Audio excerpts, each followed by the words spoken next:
할렐루야. 주 예수 그리스도 이름으로 하나님 말씀 증거하겠습니다. 창세기 7장 1절부터 몇 절 보겠습니다. 창세기 7장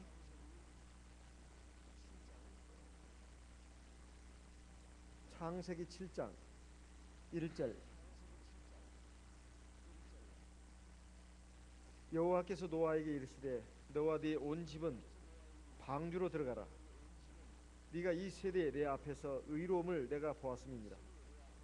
너는 모든 정결한 짐승은 암수 7씩, 부정한 것은 암수 2씩을 네게로 취하며 공중의 새도 암수 7씩을 취하여 그 씨를 온 지면에 유전케 하라. 지금부터 7일이면 내가 40주야를 땅에 비를 내려 나의 지은 모든 생물을 지면에서 쓸어버리리라. 5절. 노아가 여호와께서 자기에게 명하신 대로 다 준행하였더라. 홍수가 땅에 있을 때에 노아가 600세라. 노아가 아들들과 아내와 자부들과 함께 홍수를 피하여 방주에 들어갔고 정결한 짐승과 부정한 짐승과 새와 땅에 기는 모든 것이 하나님이 노아에게 명하신 대로 암수 2씩 노아에게 나와 방주로 들어갔더니 10절. 7일 후에 홍수가 땅에 덮이니 노아 600세 되던 해 2월 곧 그 달 17일이라. 그날에 큰 기품의 샘들이 터지며 하늘의 창들이 열려 40주야를 비가 땅에 쏟아졌더라. 여기까지 봤습니다.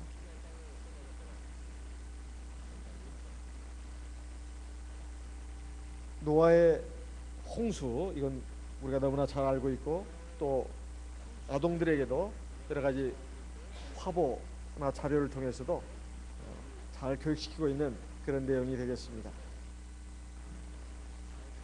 노아의 대홍수는 바로 노아로 하여금 자기 가족들과 함께 하나님 앞에 하나님의 심판으로부터 구원받는 그러한 계기가 되었습니다마는 또 하나 노아와 노아의 가족들에게 있어서는 새로운 삶의 시작이라고 할 수 있습니다. 밖에 있는 모든 사람들 그리고 생물들, 코로 호흡하는 모든 생물들은 다 죽어갔지만 방주 안에 탄 노아의 가족들 그리고 코로 숨쉬는 생물들은 구원을 받았습니다. 창세기 7장 22절 23절에 보게 되면 이렇게 말씀하고 있습니다. 창세기 7장 22절 23절. 육지에 있어 코로 생물의 기식을 호흡하는 것은 다 죽었더라. 23절. 지면의 모든 생물을 썰어버리시니 그 사람과 짐승과 기는 것과 공중의 새까지라. 이들은 땅에서 썰어버림을 당하였으되 홀로 노아와 그와 함께 방주에 있던 자만 남았더라.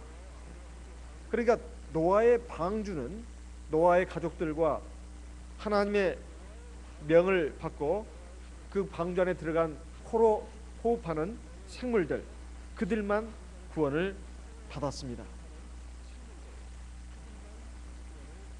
이렇게 하나님께서 노아의 방주를 통해서 하나님이 택하신 노아 그리고 그 가족들을 구원하셨는데, 여기 말씀을 보니까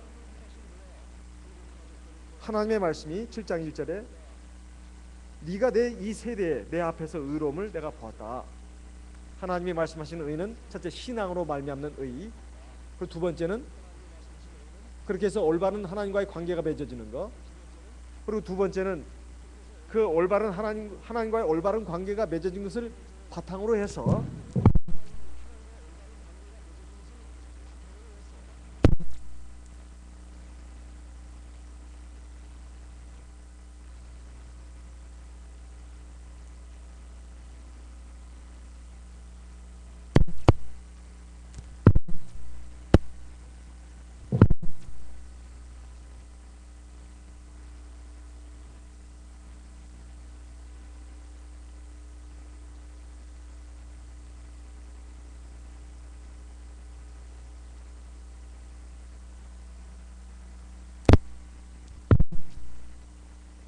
방주를 예비했다는 겁니다.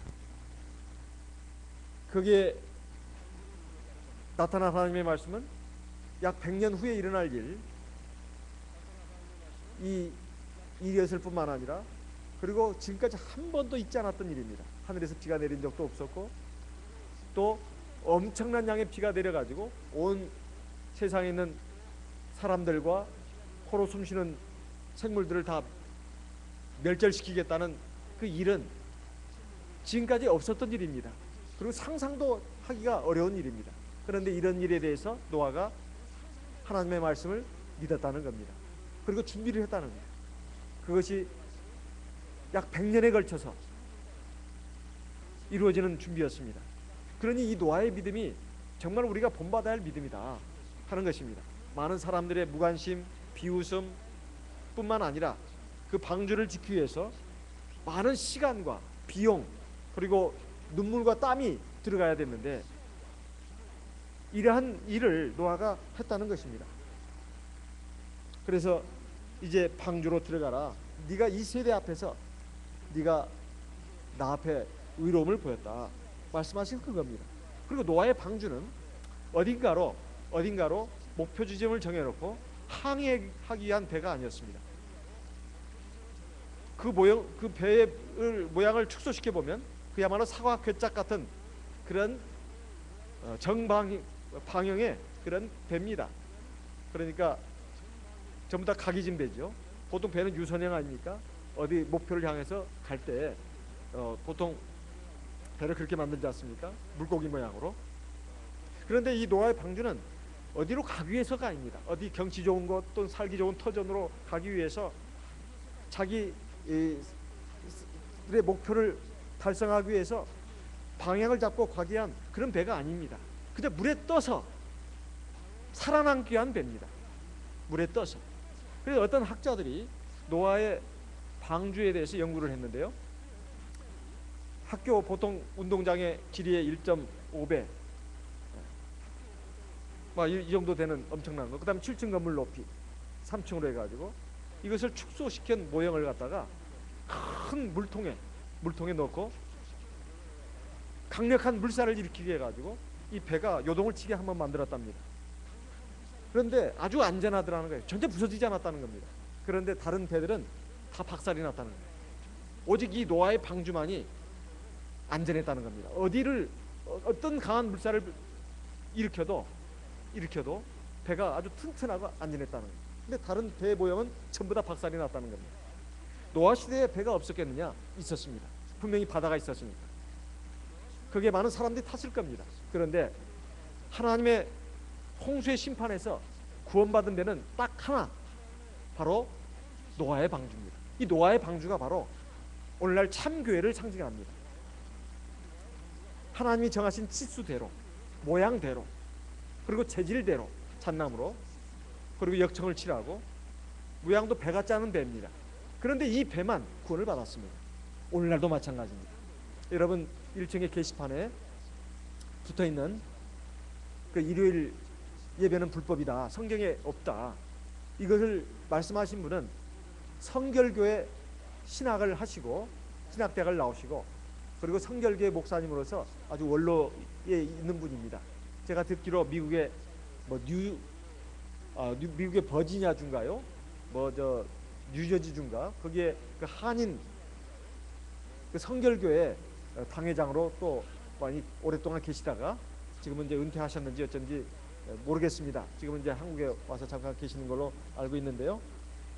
자기가 성경을 연구해 보니까 일요일 예배는 성경에 없다는 겁니다. 불법이라는 거예요. 왜 하나님의 십계명을 그렇게 어기고 마음대로 고쳤느냐? 이것은 천주교인데 그것까지 정확하게 알고 계시더라고요. 이것을 일반 개신교가 그대로 그냥 답습해 가지고 태양신을 섬기는 일요일에 예배를 드린다. 이것은 정말로 맞지도 않는 말이다. 예수님과 사도들조차도 다 안식일을 지켰는데 무슨 근거로 하나님이 신수로 서서 명하신 십계명을 폐하고 일요일을 주님이 부활하신 날이라서 지키느냐? 이렇게 하면서 자기가 돈 상금을 걸었다죠. 1억 원을 성경에서 만약에 한 구절이라도 일요일을 성일로 지킨 기록이 나오면 자기가 그 1억 원을 주겠다고 그 통장에 예금까지 했는데 지금까지 한 사람도 찾아간 사람이 없답니다. 자, 이것은 비단 안식일 문제뿐만 아니라 세례도 마찬가지고 성령 받아서 방언하는 것도 마찬가지입니다. 성경에 하나님의 구원의 경륜이 명확하게 드러나 있는데 선지자들과 사도들의 터 위에 세우심을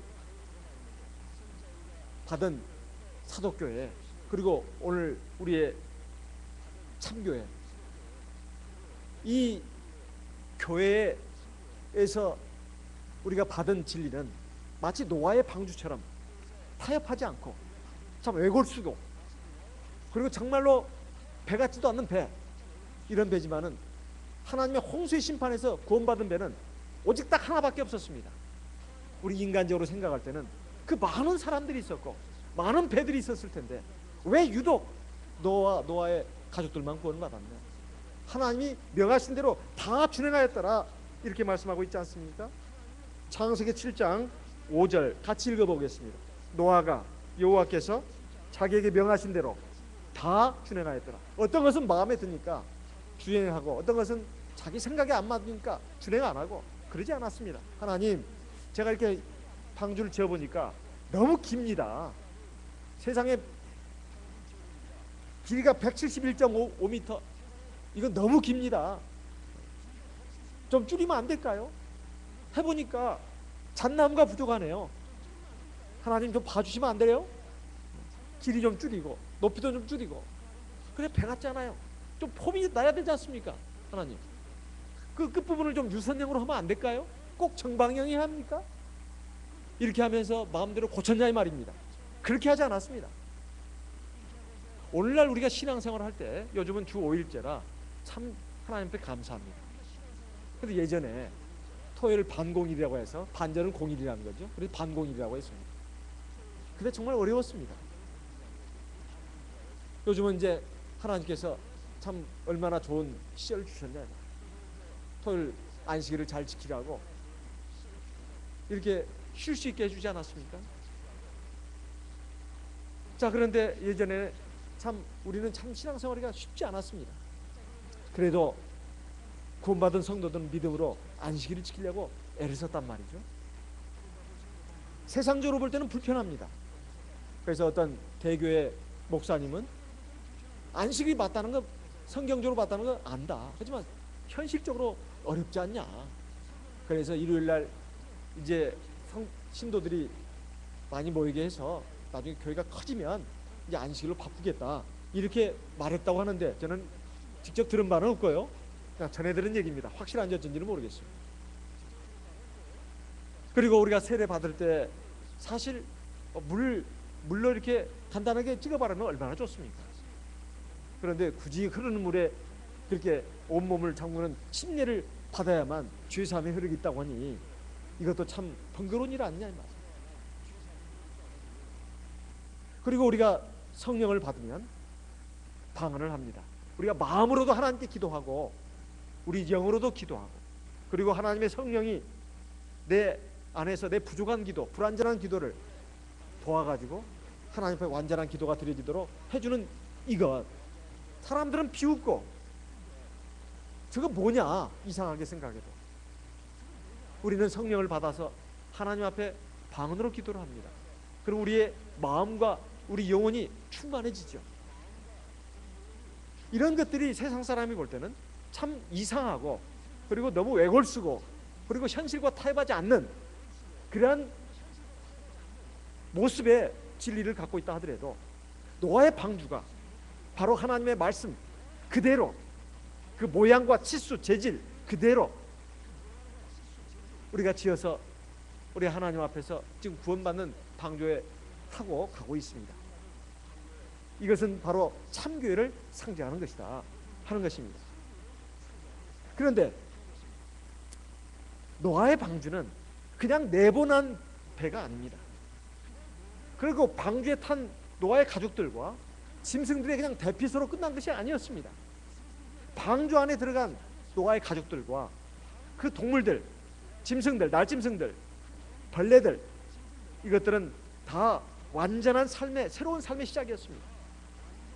그 배에 들어감으로써 과거의 생활과 완전히 단절이 됐다 이 말이에요.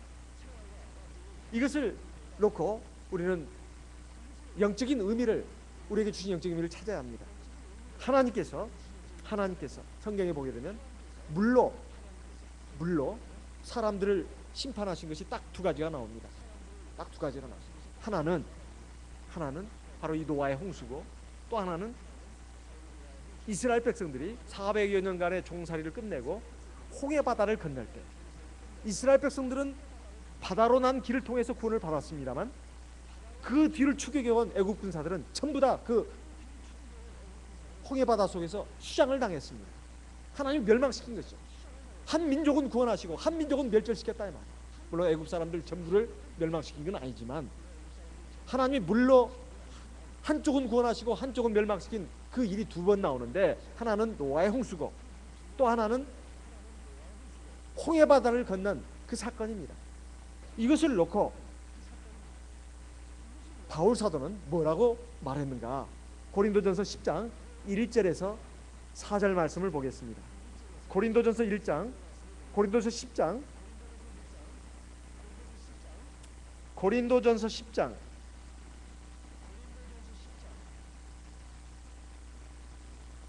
1절 2절 같이 읽어보겠습니다. 형제들아, 너희가 알지 못하기를 내가 원치 아니하노니 우리 조상들이 다 구름 아래 있고 바다 가운데로 지나며, 2절 모세에게 속하여 다 구름과 바다에서 세례를 받고, 됐습니다까지.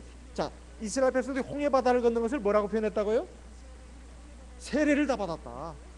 우리 조상들이 다 구름과 바다에서 그 바다 가운데로 지나면서 그 세례받은 것이다. 세례받은 것이다. 그것은 물로부터 구원받은 것을 말합니다. 물로부터 구원받은 것. 애굽의 생활을 청산하고, 그 죄악된 애굽의 생활을 청산하고 이제는 하나님의 백성으로서 새로운 삶의 시작이 됐다는 것입니다. 세례란 게 뭡니까? 과거에 나를 다스렸던 죄악의 세력, 죄악된 생활, 이걸 다 청산하고 하나님을 섬기는 새로운 삶을 시작하는 출발선에 들어선 것을 말합니다. 예전에는 내 육체의 정욕대로 살았습니다. 세상의 죄악의 물결을 따라서 살았습니다. 그런데 이제는 하나님의 성령의 지도를 받고 인도를 받고, 그리고 하나님의 말씀의 인도를 받아서 새롭게 변화된 마음과 생각으로 이제 하나님의 백성으로서 살아가는 삶이 시작된 출발선이 어디냐? 세례를 받은 그 시점이다 이 말이에요. 그런데 노아의 방주도 역시 마찬가지입니다. 노아의 방주 역시 이것은 세례를 받은 것이다 이 말이에요. 베드로전서 3장 20절 21절 말씀을 보겠습니다. 베드로전서 3장 20절 21절 같이 읽어보겠습니다. 베드로전서 3장 20절 21절, 베드로전서 3장 20절 21절 같이 읽겠습니다. 그들은 전에 노아의 날 방주 예비할 동안 하나님이 오래 참고 기다리실 때에 순종치 아니하던 자들이라. 방주에서 물로 말미암아 구원을 얻은 자가 몇 명뿐이니 겨우 8명이라. 21절 물은 예수 그리스도의 부활하심으로 말미암아 이제 너희를 구원하는 표니 곧 세례라. 예. 자, 여기에 보게 되면 그들은, 이건 당시에 하나님의 물 홍수 심판에 의해서 심판받은 사람들입니다. 노아의 날 방주 예비할 동안 하나님이 오래 참고 기다리실 때라. 노아의 방주가 약 100년에 걸쳐서 졌다고 했습니다. 그러니까 하나님이 100년 동안 세상 사람들 향해서 경고하시고 그리고 오래오래 참아주셨다 이 말이에요. 그런데도 노아 당시의 사람들은 그 하나님의 말씀을 우습게 알았습니다. 그리고 자기 육체의 정욕대로 세상에서 먹고 자고 하는 이런 즐기는 이런 생활로 만족하면서 살았다 이 말이에요. 결국 순종치 아니하면 말미암아서 방주에 들어가서 구원받은 노아의 가족 8명 외에는 모두가 다 멸망받았는데, 그 노아 시대에 내려진 하나님의 물심판은 바로 당시 세상 사람들을 향해서는 심판이지만 노아의 가족들에게는 구원의 징표였다, 이런 말입니다. 물이 하나는 심판의 증거로서 작용을 하고 또 하나는 구원의 증거로서 작용을 했다, 이런 뜻입니다. 그래서 21절에서 물이 이렇게 나오는 겁니다. 물은 예수 그리스도의 부활하심으로 말미암아 이제 너희를 구원하는 편이 곧 세례라. 그러면 이 세례가 우리의 죄를 사하고 우리가 하나님의 백성을 의롭게 되는 것인데, 로마서 6장에 보게 되면 우리 옛사람을 십자가에서 장사 지내고 주님과 함께 죽고 그리고 새로운 생명으로 태어나는 것이라고 말하고 있습니다. 로마서 6장 같이 보겠습니다. 로마서 6장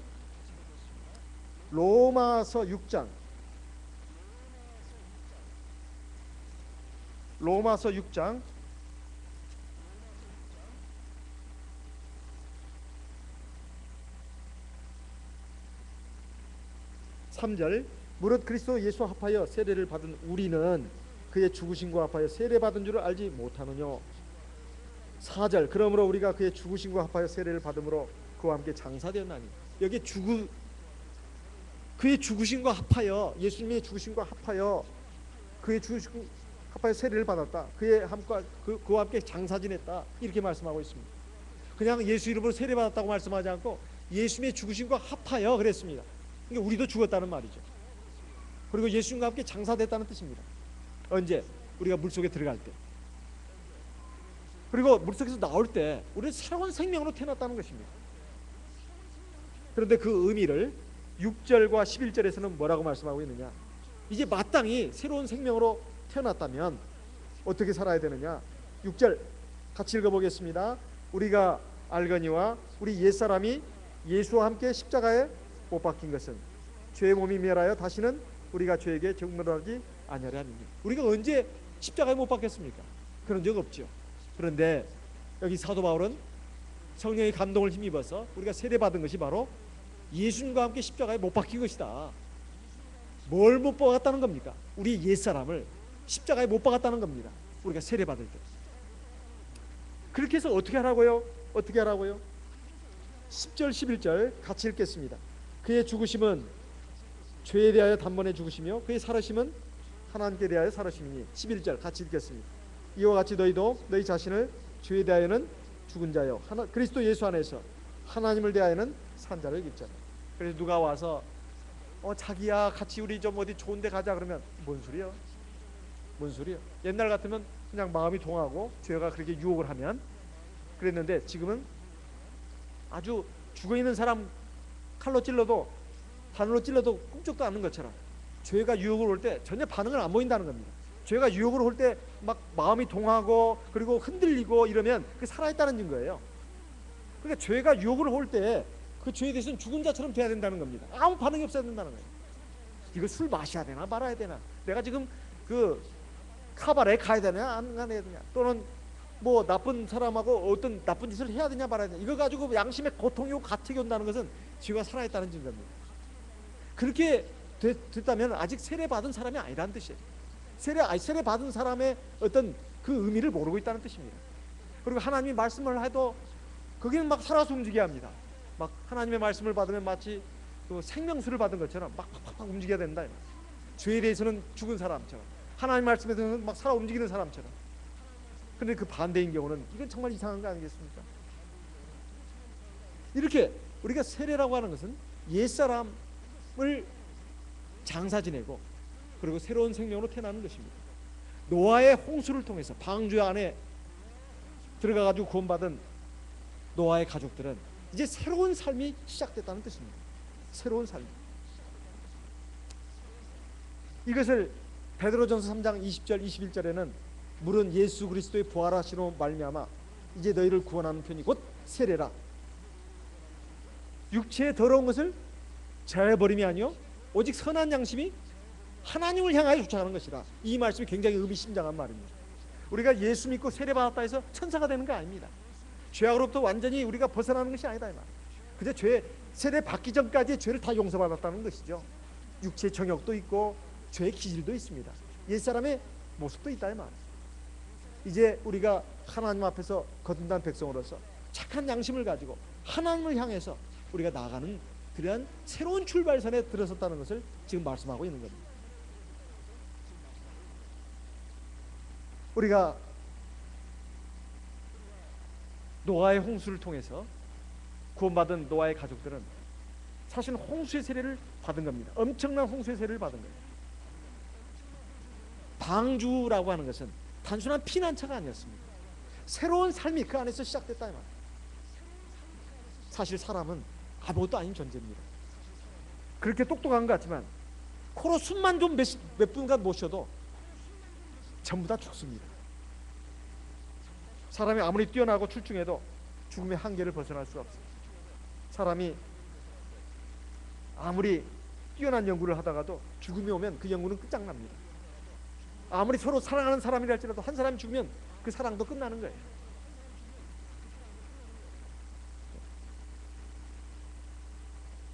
사업을 크게 벌이고 뭔가 막 대단한 포부를 가지고 일을 추진한다 하더라도 죽음이 오면 그 끝장나는 겁니다. 다 끝나는 것이다. 죽음은 모든 것의 종결점입니다. 사람은 코로 숨쉬고 살게 되어 있기 때문에 이 생명의 호흡을 주관하시는 분은 하나님이라는 거예요. 이것을 정말 진정 깨달아야 합니다. 그런데 그 죽음을 통과할 수 있는 길이 있다 이 말이에요. 아무리 홍수가 와도 홍수가 가로막고 있어도 영원히 살 수 있는 길, 그게 뭔가? 바로 우리 예수님과 함께 세례를 받고 구원의 방주 안에 타는 겁니다. 이것이 우리가 죽음을 이길 수 있는 길이다 이 말이에요. 우리가 세상에서 아무리 화려한 삶을 살고 건강한 모습으로 살아간다 할지라도 하나님이 우리에게 생명을 주시고 우리가 이 생명의 방주 안에 타서 살아가게 하고 있기 때문에 우리가 정말 사람다운 삶을 사는 겁니다. 그래서 세례라고 하는 것은 내가 내 옛사람이 죽고 새로운 하나님의 백성으로서 내가 사는 것이다 하는 것을 우리가 기억해야 되겠습니다. 그런데 노아의 방주에 탄 노아의 가족들과 함께 원래 모든 코로 숨쉬는 생물들은 암수 한 상씩이 들어가도록 했습니다. 창세기 6장에 보면 분명히 하나님 그렇게 말씀하셨습니다. 그런데 창세기 7장 2절에 들어가서는 정결한 짐승은 암수 7씩 들어가도록 했습니다. 부정한 짐승만 암수 2씩 들어가도록 했습니다. 물론 이건 짐승만이 아니죠. 날짐승도 있고 땅에 기는 것도 있습니다.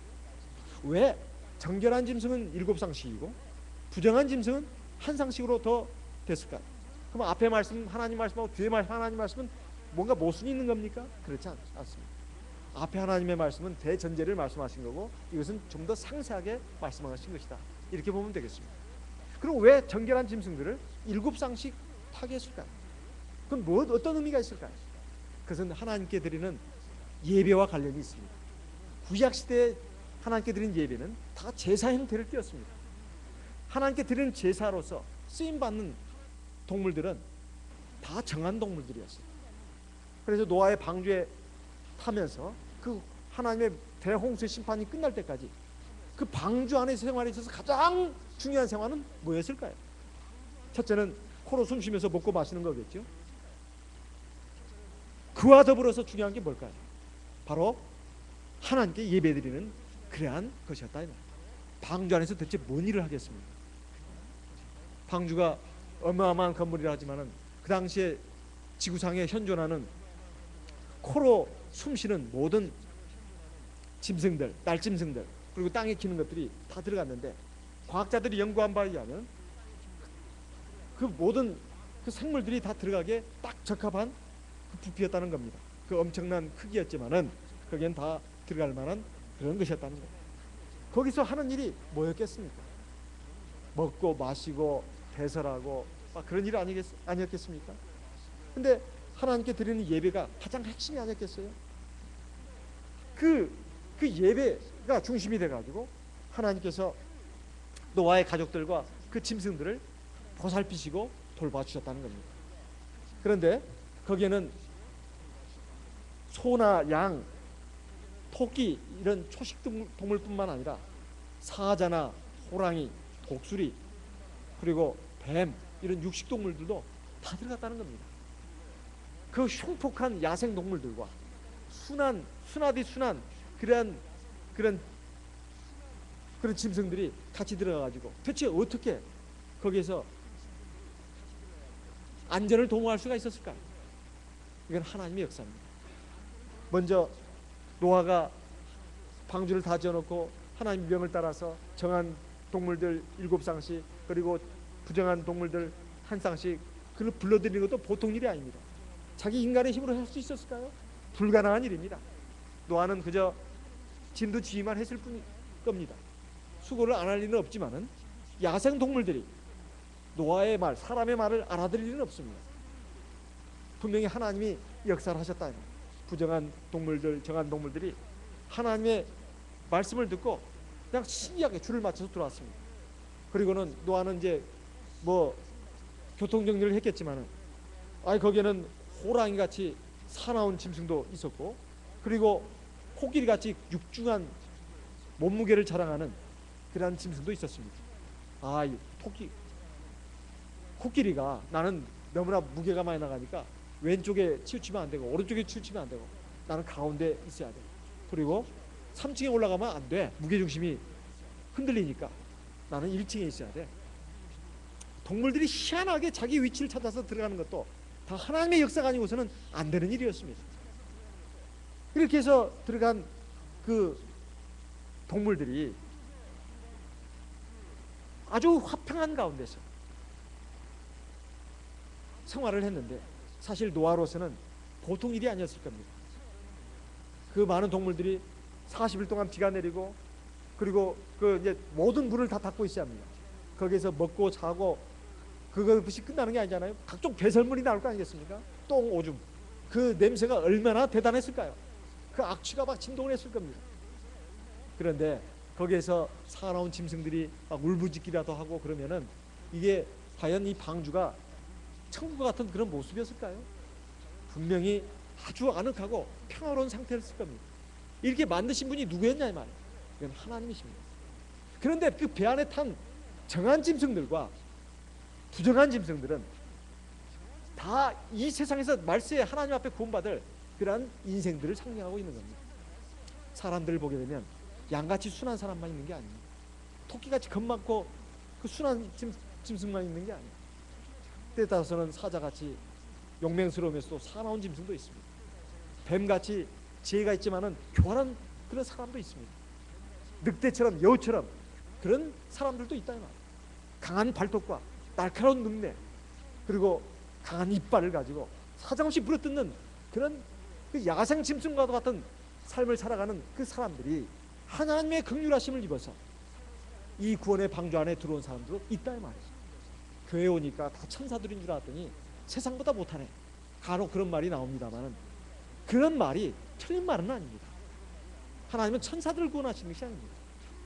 하나님은 이 세상에 정한 짐승과도 같은 사람 그리고 부정한 짐승과도 같은 사람들을 다 불러 모은 겁니다.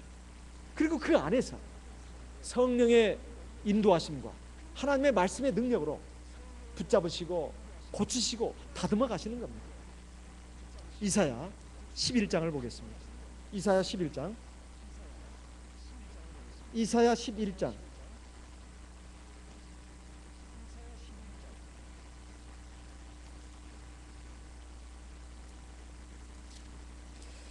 이사야 11장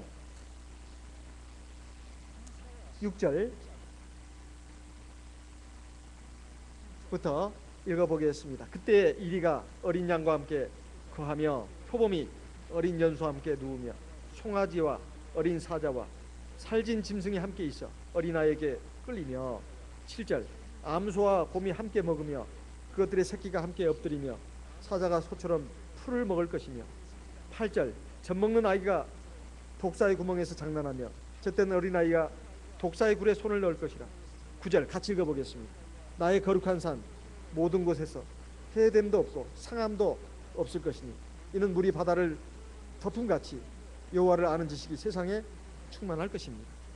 하나님의 말씀으로 충만한 성도들의 모임이라면 이런 상태가 결국 실현이 됩니다. 비록 야생 짐승이지만 그 발톱이 빠지고 이빨이 빠지고 날카로운 눈매가 부드러워집니다. 그리고 독사 같은 혀가 부드러운 혀가 된다. 그래가지고 어린아이가 독사골에 손을 넣어도 물지 않는단 말입니다.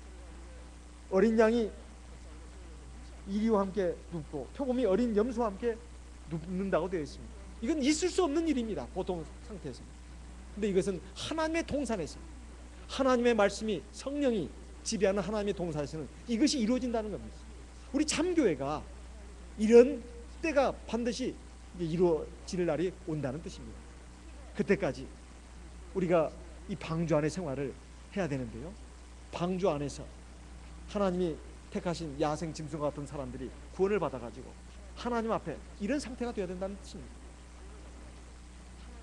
그래서 방주는 바로 하나님의 임재하심을 누리면서 하나님이 다스리시고 지배하시는 그런 낙원과도 같은 공간이었습니다. 비록 그 짐승들이 또 사람이 배설하는 그 배설물 때문에 냄새도 나고 악취도 나지만 그것이 문제가 아닙니다. 문제는 거기에 믿음과 사랑이 있다는 겁니다. 그래서 같이 하나님 앞에 사실 예배를 드리는 그런 환경이 조성이 됐다는 거예요. 오늘 우리도 마찬가지입니다. 우리가 하나님 앞에서 변화될 수 있는 것은 인간적인 방법으로 변화되는 것이 아닙니다. 오직 하나님의 말씀으로 하나님께 드리는 성령의 기도를 통해서, 즉 예배를 통해서 변화가 되는 거예요. 우리가 하나님 앞에 예배 시간에 나옵니다. 주로 듣는 것이 하나님 말씀 아닙니까? 그리고 하나님의 임재를 느끼잖아요. 이거 인정하지 않으면 이 예배는 세상, 쉽게 말하면 강연회입니다. 강연회. 세상 강연회에는 아무리 뛰어난 강의가 나오더라도 그것은 세상 학술 모임입니다. 그러나 우리는 하나님 앞에서 예배를 드리잖아요. 고넬료가 하나님 앞에 날마다 기도하고 백성도 많이 구제하고 또 자기 가족들을 갖다 하나님의 말씀으로 늘 이렇게 하니까, 잘 인도하니까 하나님이 너의 기도와 구제를 들었다고, 기억했다고, 그러면서 천사를 보내가지고 너는 욥바의 사람을 보내서 거기에 시몬 베드로를 청해서 하나님의 말씀을 들어라. 그때 바로 그 시각에 베드로가 또 기도를 하려고 보니까 하늘에서 두루박이 내려오지 않습니까? 고린 사도행전 10장에 있는 말씀입니다. 그러니까 환상 중에 두루박이 내려오는데 거기에 보니까 아주 흉측한 짐승들의 고기가 거기 있었습니다. 도저히 이건 흉측한, 이스라엘 백성들은 하나님이 모세를 통해서 주신 율법을 따라서 부정한 짐승은 먹지 않습니다. 근데 그걸 주면서 먹으라는 거예요. 베드로가 말했습니다. 주여, 나는 어려서부터 지금까지 이 부정한 짐승들 고기는 먹지 않았습니다. 하나님이 정하다고 하신 것을 네가 왜 부정하다 하느냐, 먹어라. 그때 딱 그냥 환상에서 깼습니다. 그와 동시에 욥바에서 고넬료로부터 사람이 왔습니다. 우리 주인이 이차저차 해가지고 천사로부터 기도 응답을 받고 사람을 보내가지고 당신을 청해서 하나님 말씀을 들으라고 했습니다.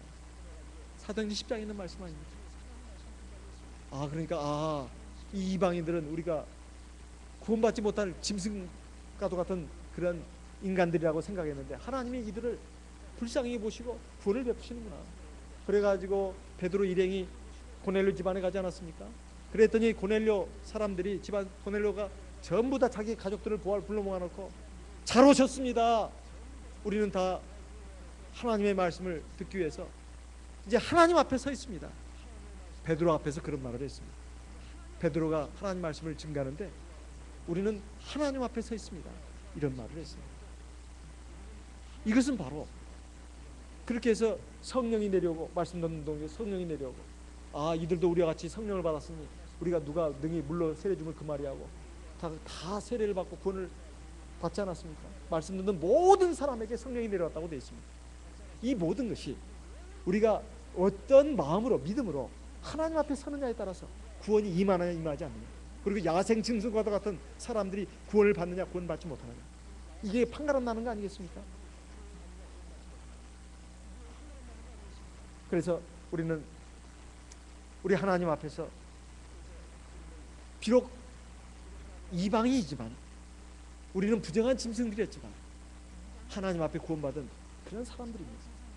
그렇다면 이제 하나님의 선민답게, 하나님의 구원받은 백성답게 이제는 명실상부한 하나님의 백성다운 백성으로 변화되고 성장해 가야 되는 그 과정이 남아있는 겁니다. 방주 안의 생활은 바로 그런 기간입니다. 새로운 삶의 세계로 들어가기 전에 방주 안에서 우리는 훈련은 받고 교육받고 그리고 영수면에서도 완성이 돼서 명실상부한 하나님의 백성다운 백성으로서 다듬어져 나가고 완성되어 나가는 그런 과정이라고 우리가 생각한다면 우리 믿음 생활, 이 방주 안의 생활은 비록 지루한 것 같고 따분한 것 같지만 사실 우리의 구원을 위해서는 필수적인 과정입니다. 방주에 들어갔을 때 문을 닫았습니다. 일주일 동안 비가 내리지 않았습니다. 아마 세상 사람들은 노아의 방주에 와가지고 이 미친 늙은이여, 노아의 그 자손들은 이 미쳤네 하면서 이 정신 나간 사람들 같으니라고 발로 차고 돌을 던지고 했을 겁니다. 방주 안에 탄 노아의 가족들은 얼마나 마음이 참 착잡하고 불안했을까요? 비가 내리지도 않고 한 방울도 내리지 않습니다. 우리가 미친 짓 한 거 아닌가 정말? 일주일이라는 시간은 마지막으로 또 세상 사람들과 노아의 가족들을 시험하는 기간이었습니다. 7이라는 숫자는 완전 숫자거든요. 7일 후에 비가 그냥 억수같이 쏟아졌죠. 그래가지고 노아와 그의 가족들 그리고 그 방주에 탄 모든 동물들은 구원을 받았습니다. 그리고 세상에 있는 모든 사람들은 다 멸절을 당했습니다. 우리가 세상에서 얼마나 도적으로 선하고 착하고 그리고 얼마나 멋진 일을 하고 멋진 사람이 되느냐, 그것에 의해서 구원받는 게 아닙니다. 세상에서 얼마나 많은 업적을 쌓느냐, 훌륭한 사람이 되느냐, 그것이 중요한 것이 아니라 우리가 하나님을 경외하고 하나님 앞에 하나님의 말씀을 붙잡고 거기 순종해서 나가는 그 삶이야말로 우리가 구원받는 것인데, 바로 이 방주 안에 들어가고 방주를 짓고 방주 안에 들어가고 방주 안의 생활을 통해서 우리가 다듬어져가는 이 과정이 바로 저와 여러분에게 남겨져 있다는 것을 우리가 같이 명심하고 우리 하나님의 구원에 감사하고, 이 방주 안의 삶이 비록 냄새도 나고 때로는 짐승의 울음소리도 들리고 해더라도 이게 바로 천국이구나, 그리고 우리가 하나님 나라에 들어가는 데 있어서 이건 필수적인 과정이구나, 이렇게 생각하면서 우리가 기쁨으로 하나님을 찬송하면서 그 가운데서 우리가 완성되어 나가는 저희들이 되어야 되겠습니다. 물론 이 가운데는 알곡도 있지만 가라지도 있을 수 있습니다. 하지만 가라지는 알곡을 더 알곡되게 만듭니다. 다 연결되어 있습니다. 그래서 이제 나중에 가라지 비유도 한번 더 깊이 있게 살펴보겠습니다. 하나님은 누가 알곡인지 가라지인지 우리로 하여금 판단하게 하지 않습니다. 그리고 알곡같이 보이는 신도도 나중에 보니까 가라지일 수도 있고, 가라지같이 보였던 신도도 나중에 보니까 그것이 알곡일 수도 있습니다. 또 하나님은 가라지라 할지라도 알곡이 되기를 바라시는 간절한 마음이 있습니다. 하나님의 자비로우심, 오래 참으심, 그 인자와 긍휼을 우리가 깊이 깨달아야 합니다. 그렇다면 우리 방주 안에 들어온 사람들은 다 하나님 앞에 구원하시기 위해서, 구원받기 위해서 부르심을 받은 사람들이니까 우리가 서로 위하고 서로 아껴주고 존경하고 사랑하는 그런 믿음의 공동체가 되어야 되겠습니다. 그렇게 해서 하나님의 의를 이루는 주의 백성 되시기를 바랍니다. 다 같이 기도하겠습니다. 이 시간 들으신 말씀을 기억하시고 우리 하나님 앞에 기도하겠습니다. 나와 내 가족을 위해서, 우리 교회를 위해서 우리 같이 기도하겠습니다.